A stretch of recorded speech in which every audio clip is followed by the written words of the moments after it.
नहमदुहु व नुसल्ली व नुसल्लिमु अला सय्यदिना व मौलाना मुहम्मदिन रसूलिहिन नबिय्यिल अमीनिल मकीनिल हनीनिल करीमिर रऊफिर रहीम।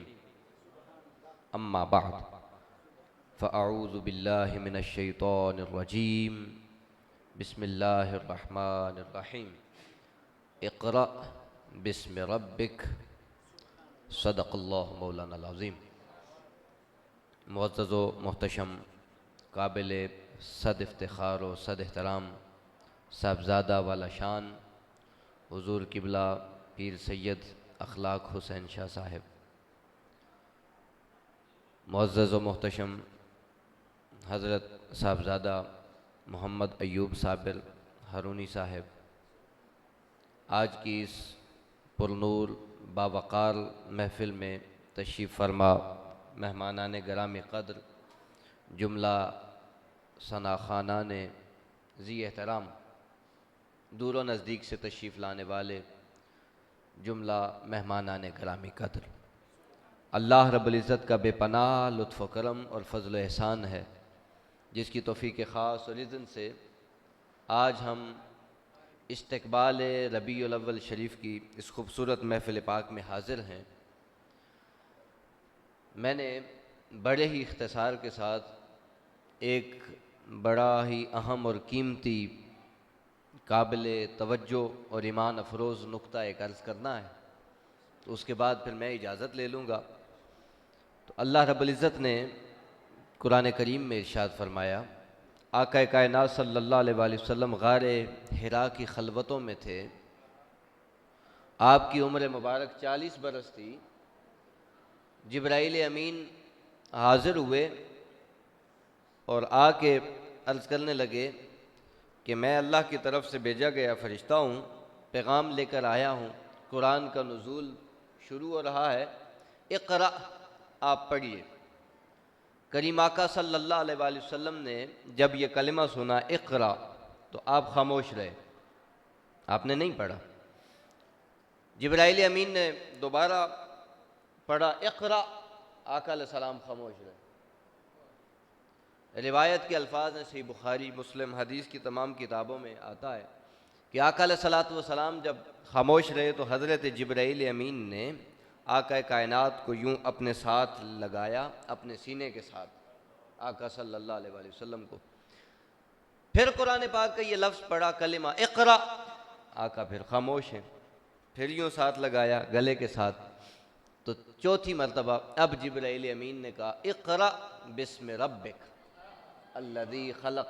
जब ये जुमला पूरा पढ़ा तो आका सल्लल्लाहु अलैहि वसल्लम की ज़ुबान मुबारक से ये कलिमात इनका इजरा शुरू हुआ, इक़रा बिस्मि रब्बिक अल्लज़ी खलक़। अब यहाँ बात एक दो बड़ी समझने वाली है। पहली बात तो ये कि कहने वाला कहता है कि आका सल्लल्लाहु अलैहि वसल्लम को माज़अल्लाह आप पढ़ना नहीं जानते थे, तो जिब्राइल अमीन ने आपको सीने के साथ लगाया तो आपकी ज़ुबान से कुरान जारी हुआ। ये कहता है कहने वाला। अब ये जो कहने वाला कहता है, पहली बात तो ये कि सवाल उसी से बनता है कि क्या सीनों से फैज़ मिलने को वो मानता है? सीनों से भी, ये भी जो ये कहता है तो वो ये सीनों के ज़रिए सीना बा सीना फैज़ जो मिलता है, क्या वो इसको मानता है? अगर तो वो इसको मानता है तो फिर इसी पे आ जाएं कि सीने से लगने के बाद लफ्ज़ बदले किसके? सीने से लगने के बाद लफ्ज़ बदले किसके? 3 मरतबा आका कायनात सल्लल्लाहु अलैहि वसल्लम को सीने के साथ लगाया। जिब्राइल कहते हैं इक़रा, आका फरमाते हैं मा अना बिक़ारिइन, मा अना बिक़ारिइन। अब लिखने वाले ने यहाँ तर्जमा कर डाला। लिखने वाला कहता है कि आका ने फरमाया मुझे पढ़ना नहीं आता। लिखने वाले ने लिख डाला ना, अब तर्जमा करने वाला था उसने कर दिया। माना बेकारीन का तर्जमा वो कहता है मुझे पढ़ना नहीं आता। अब कौन उसको समझाए कि दरस निज़ामी का पहले साल का तालिब इल्म भी जानता है कि कारी तो सीगा ही इसमें फ़ाइल है, ये तो सीगा ही इसमें फ़ाइल है। अब पहले साल का तालिब इल्म भी जानता है कि कारी का मतलब पढ़ना नहीं आता, ये तो बनता ही नहीं, ये तो बनता ही नहीं। भाई तर्जमा बनता है मा अना बेकार इन, मैं नहीं पढ़ने वाला। मैं, तर्जमा यही बनता है ना, मैं तो लुगत का स्टूडेंट हूं भाई, मैं बोले नहीं पढ़ने वाला। वो कहता है मुझे पढ़ना नहीं आता, हदीस बोल के कहती है ना ना नादान, तुझे पढ़ना नहीं आता। तुझे न पढ़ना आता है न लिखना आता है, तू अक्लो फहम की वादियों से बहुत दूर कहीं और सरगर्दा भटक रहा है। यहां तो तर्जमा बनता है मैं नहीं पढ़ने वाला। क्या तर्जमा है? मैं नहीं पढ़ने वाला। जिब्राइल अमीन ने 3 मरतबा साथ लगा के चौथी मरतबा जुमला कहा इक़रा बिस्मि रब्बिक। तो जुमला किसका बदला? इसका मतलब यह है कि 3 मरतबा जिब्राइल अमीन जब सीना मुस्तफ़ा सीना नबूवत के साथ लगे, जिब्राइल को यह समझ आ गई कि ये ऐसा तालिब इल्म है कि जब तक इसके उस्ताद का नाम न लिया जाए ये किसी से पढ़ ही नहीं सकता। ये जिब्राइल को समझ आई।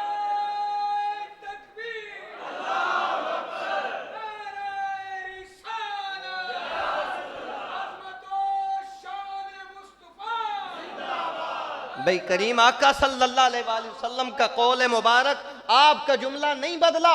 जिब्राइल को ये समझ आई कि ये जिसका है उसी के नाम से चलेगा, ये जिसका है उसी के नाम से पढ़ेगा। कहा इक़रा बिस्मि रब्बिक। आका सल्लल्लाहु अलैहि वसल्लम ने पढ़ना शुरू कर दिया। फिर एक नहीं 5 ही आयतें पढ़ डाली, 5 आयतें। एक तो ये बात समझ ले। दूसरी बात, अल्लाह रब्बुल इज्जत ने कलिमा इरशाद फरमाया रब्बिक इक़रा बिस्मि रब्बिक। ये जो लफ्ज है कलिमा रब, अरबी लुगत में ये नकरा है। अरबी लुगत में ये क्या है? नकरा है, नकरा। अरबी लुगत में ये जो लफ्ज है रब, ये इटसेल्फ अपनी जात में ये नकरा है। अब कोई नकरा कहते हैं किसी आम शख्स, कोई आम जगह या कोई आम चीज, गैर मुअय्यन चीज, उसको नकरा कहते हैं जी, उसको कहते हैं नकरा। तो ये लफ्ज रब, अल्लाह अकबर, ये लफ्ज रब अल्हम्दुलिल्लाह रब्बिल आलमीन, पहली आयत में ये लफ्ज आया है। मैं कहा ये लफ्ज अकेला हो तो ये है नकरा, नकरा है आम, नकरा है आम। भाई आम की मारिफत उस वक्त तक हो ही नहीं सकती जब तक वो खास ना हो। कायदा है, आम की मारिफत तो उस वक्त तक हो ही नहीं सकती जब तक वो खास ना हो। खास होता है किसी की निस्बत से, खास होता है किसी की। भाई देखिए ना, एक सादा मिसाल, मैं लफ्ज बोलता हूं मीनार, मैंने लफ्ज बोल दिया मीनार, तो ये क्या है? नकरा। आपके हर एक मोहल्ले की मस्जिद का मीनार आपके ज़हन में आया कि नहीं? बोले आया, ज़हन में आ गया ना मीनार। मैं कहता हूं मीनारे पाकिस्तान। अब बोले अपनी मोहल्ले की मस्जिद का मीनार दिमाग में आया है? बोले नहीं आया। मीनारे पाकिस्तान सुनते ही एक ही मीनार दिमाग में आया है जिसकी निस्बत पाकिस्तान से है। आप बात समझ गए मेरी? आप बात समझ गए? मैं लफ्ज बोलता हूं बैत, घर को कहते हैं, घर को कहते हैं अरबी जुबान में बैत। मैं लफ्ज बोलता हूं बैत, आप में से हर शख्स के दिल में, दिमाग में अपने अपने घर का, किसी ना किसी घर का कोई तसव्वुर चला जाएगा। आगे मैं लफ्ज बोलता हूं बैतुल्लाह। बोले लफ्ज बैत था नकरा, लफ्ज बैत था नकरा। अब नकरा की मारिफत हुई किसी खास के साथ जब आपने कहा बैतुल्लाह, अल्लाह का घर। अब कायनात के करोड़ों घरों में से किसी और घर का ख्याल भी आपके दिमाग में नहीं फटकेगा, एक ही घर आपके दिमाग में आएगा। कैसे? क्योंकि वो किसी की निस्बत से खास हुआ, किसी की निस्बत से खास हुआ। भाई मैं कहता हूं पूरे कुरान को पढ़ लें, अल्लाह ने हर जगह अपने आप को नकरा रखा। कुछ तो है, अल्लाह की लाखों सिफात हैं, लाखों अनगिनत बेशुमार सिफात हैं, मगर हर जगह जहां वो अपना जिक्र करता है तो अपने आप को पहले नकरा रखता है, अपने आप को नकरा रखता है। नकरा करके अब समझाना चाहता है बंदे मुझ तक आना चाहता है तो मैं किसी की निस्बत से खास हूं, मैं किसी की निस्बत से खास हूं। जब तक वो निस्बत तुझे न मिले मेरी मारिफत तुझे मिल ही नहीं सकती, मेरी मारिफत तो तुझे हो ही नहीं सकती। अब रब कलिमा है रब नकरा, उसके बाद आगे निस्बत दे दी का, रब्बे का, आपका रब। क्या बोले? आपका रब, ए मोहम्मद मुस्तफ़ा सल्लल्लाहु अलैहि वसल्लम, ए मेरे रसूल मुअज़्ज़म, ए मेरे हबीब मुज्तबा, आपका रब। सुभान अल्लाह, आपका रब। जब कहा रब्बे का, मुस्तफ़ा का रब, तो अब किसी जहन में लफ्ज़ रब से कोई और नकरा या उमूमी माना आ ही नहीं सकता कि खुदा जिसके लिए कहे कि मैं उसका रब। बात तो बनती है ना भाई, या अल्लाह तू और किसी का रब नहीं है, तू और किसी का रब नहीं है, ये सारी कायनात तू नहीं बनाई है, तो तू सारी कायनात का रब नहीं है। उसने कहा रब तो मैं हूं सबका, रब तो मैं हूं सबका, मगर जो मजा इसके रब होने में है और किसी की निस्बत में नहीं। जो मुझे मारिफत और जो खुसूसियत इसका रब होने में मिलती है कि मैं कायनात की ये सारी रंगीनियां सजाए ही इसी के लिए बैठा हूं। इसी को कुरान करीम ने एक और मकाम पे बल फरमाया, फला व रब्बिक, कसम है आपके रब की, कसम है आपके रब की। अच्छा, अब मैं गुफ्तगू को खत्म कर रहा हूं। इसी को अल्लाह रब्बुल इज्जत ने फरमाया, इन्ना आतैनाकल कौसर, यही बात है जी, इन्ना आतैनाकल कौसर, ए हबीब मुकर्रम, हमने आपको अता कर दी, बोले कौसर, हमने आपको अता कर दी कौसर। अब कईयों ने तर्जमा किया कि इससे मुराद है हौज़े कौसर। कौसर से मुराद क्या है? हौज़े कौसर। कौसर से मुराद हौज़े कौसर। लिखने वाले ने लिखा, किसी अल्लाह वाले ने, आरिफ ने लिखा, मैं आगे चल के उस आरिफ का नाम भी बताता हूं। वो कहता है, भाई ए नादानो, तुम कहते हो कौसर से मुराद हौज़े कौसर है, ये रसूल जिसकी तुम बात कर रहे हो, इसकी उम्मत की तो हर माँ के कदमों के नीचे पूरी जन्नत है। इसकी उम्मत की हर माँ के कदमों के नीचे पूरी जन्नत है। तो जिसकी उम्मत की माँ के नीचे, कदमों के नीचे पूरी जन्नत है, उस रसूल को अल्लाह तोहफा देगा तो जन्नत का एक छोटा सा टुकड़ा, जन्नत का छोटा सा टुकड़ा। भाई जिसकी उम्मत की एक माँ के कदमों के नीचे पूरी जन्नत है, उस रसूल को अल्लाह तोहफा दे तो जन्नत का एक टुकड़ा। हौज़े कौसर टुकड़ा ही है ना, जन्नत तो नहीं है सारी, जन्नत की एक नहर है। तो भाई वो रसूल जिसके सदके इस उम्मत की हर माँ के कदमों के नीचे पूरी जन्नत है, पूरी जन्नत, उस रसूल को अल्लाह सिर्फ जन्नत का टुकड़ा देगा। फिर देखें आका नमाज इस्तिस्का पढ़ रहे हैं, सहाबा किराम साथ हैं, बुखारी शरीफ की रिवायत है, आका ने यूं हाथ आगे किया, फिर पीछे कर लिया, फिर हाथ आगे किया, फिर पीछे कर लिया। बाद में सहाबा किराम ने पूछा, या रसूल अल्लाह, आज नमाज में आपने हाथ आगे किया, फिर पीछे किया, हाथ आगे किया, फिर पीछे किया, वजह क्या थी? फरमाया, दौराने नमाज जन्नत मेरे सामने पेश की गई, दौराने नमाज जन्नत मेरे सामने पेश की गई। मैंने जन्नत के बागात में से एक खोशा पकड़ा, उसको खींचा जमीन पे, जन्नत का बागात का एक खोशा जमीन पे मैंने खींचा, फिर मैंने छोड़ दिया, फिर पकड़ के खींचा, फिर छोड़ा। या रसूल अल्लाह पकड़ा क्यों? फरमाया, पकड़ा इसलिए कि अगर वो मैं खोशा जमीन पे ले आता तो कयामत तक मेरी उम्मत में कोई भूखा न रहता, कयामत तक कोई भूखा न रहता। तो या रसूल अल्लाह छोड़ा क्यों? फरमाया, छोड़ा इसलिए कि दुनिया की जिंदगी तो गुजर ही जाएगी, कल कयामत के दिन अता कर दूंगा, कल कयामत के दिन अता कर दूंगा। हाय हाय हाय। यहाँ एक बुजुर्ग का एक जुमला सुना था मैंने, कहते हैं, एक बुजुर्ग हैं गुजरावाला के, अल्लामा रजा साकिब मुस्तफ़ा, उनका एक जुमला मैंने एक दफा सुना, बड़ा ईमान अफरोज। कहते हैं, भाई ये 1.5 फुट का हाथ हो, 1.5 फुट का हाथ है मेरा, मेरी आंख तीसरे आसमान तक देख सकती है। 1.5 फुट का मेरा हाथ है और मेरी आंख तीसरे आसमान तक देख सकती है। अब जिसका हाथ जन्नत तक है, जिसका हाथ जन्नत तक है, सोचो उसकी निगाह कहां तक होगी। जिसका हाथ जन्नत तक है, उसकी निगाह कहां तक होगी। तो बहरहाल आका सल्लल्लाहु अलैहि वसल्लम ने दौराने नमाज फरमाया, सारी जन्नत अल्लाह ने मेरे सामने पेश कर दी। तो माना ये बना कि यहां अल कौसर से मुराद हौज़े कौसर भी नहीं। जिन्होंने लिखा दुरुस्त लिखा, जिन्होंने लिखा दुरुस्त लिखा, मगर हम उस आरिफ के शागिर्द हैं जिसको दुनिया शेखुल इस्लाम कहती है।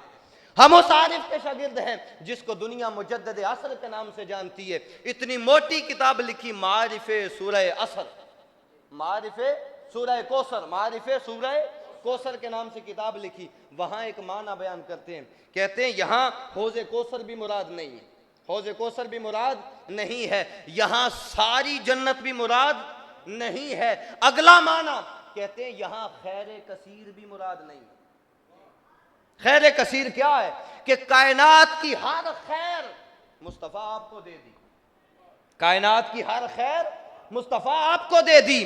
शेखुल इस्लाम यहाँ इस्तदलाल करते हैं, वो कहते हैं नहीं, ये बात नहीं बनती, इसलिए कि कुरान ने ही एक और मकाम पे कहा वमा अरसलनाका इल्ला रहमतल लिल आलमीन, भाई हर खैर उसकी रहमत है, हर खैर उसकी रहमत है, तो मुस्तफ़ा तमाम जहानों के लिए रहमत है। इसका मतलब यह है कि मुस्तफ़ा की रहमत तब भी थी जब जहान न थे, मुस्तफ़ा की रहमत तब भी थी जब जहान न थे, फिर जहान बने तो मुस्तफ़ा की रहमत का सदका, तो जिसकी रहमतों का सदका सारा जहान बन रहा है तो वो खैर कसीर लेने वाला नहीं, बल्कि अल्लाह ने उसको उस मकाम पे दिया है कि कुल कायनात में सारी खैर कसीर उसके कदमों से तकसीम होती है।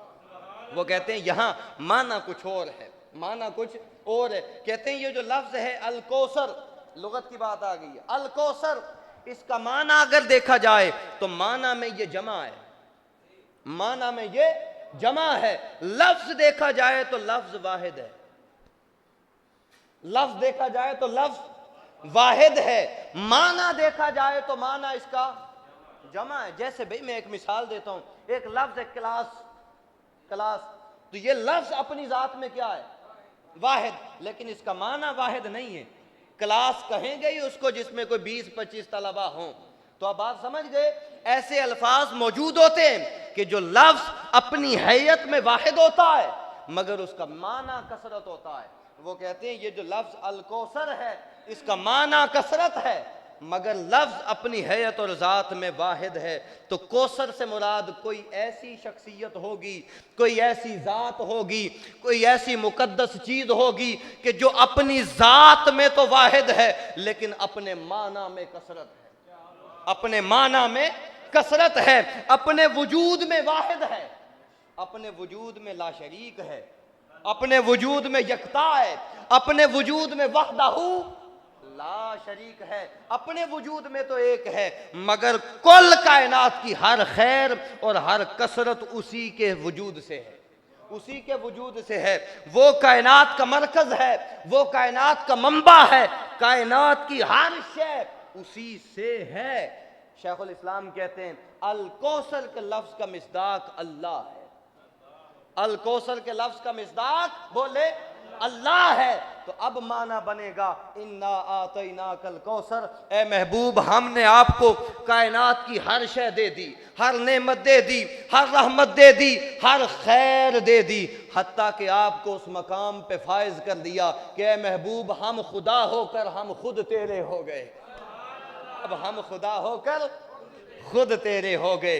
इन्ना आतैना कल कौसर का मतलब है मुस्तफ़ा हम तेरे हो गए, मुस्तफ़ा हम तेरे हो गए। अब जो मेरा होना चाहे पहले वो तेरा हो, जो मेरा होना चाहे पहले वो तेरा हो, जो तेरा है वही मेरा है, जो तेरा है इसलिए कि मैं तेरा हूं, इसलिए कि मैं तेरा हूं, इसलिए जो तेरा है वही मेरा है, जो तेरा नहीं वो मेरा नहीं, जो तेरा नहीं वो मेरा नहीं। जो वहां से हो, आला हजरत ने क्या कहा, जो वहां से हो यहीं आके हो, बखुदा खुदा का यही है दर, नहीं और कोई मफर मकर, जो वहां से हो यहीं आके हो, जो यहां नहीं वो वहां नहीं, जो यहां नहीं।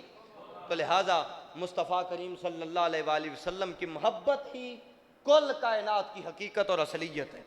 असले कायनात ज़ात मुस्तफ़ा है और ये कायनात की कुल रंगीनियाँ इन सब का वसीला मुस्तफ़ा है। अब कायनात में हर वो शय जो अल्लाह का कुर्ब पाती है वसीला मुस्तफ़ा से पाती है। मैं आप कुल इंसानियत मुसलमान सारे अगर हम चाहें कि दोनों जहानों की कामयाबी हमें मिल जाए, दोनों जहानों की खैर हमें मिल जाए, एक ही रास्ता है, दर मुस्तफ़ा पे सर झुका लो, आका से मोहब्बत कर लो, आका की ग़ुलामी का कलादा हमें हमारे गलों में नसीब हो जाए, बस फिर दोनों जहानों का खैर और दोनों जहानों की सादतें हमारा मुकद्दर बन जाएंगी। अल्लाह करीम आका सल्लल्लाहु अलैहि वसल्लम की कामिल मोहब्बत नसीब फरमाए। वमा अलैया इल्लल बलाग।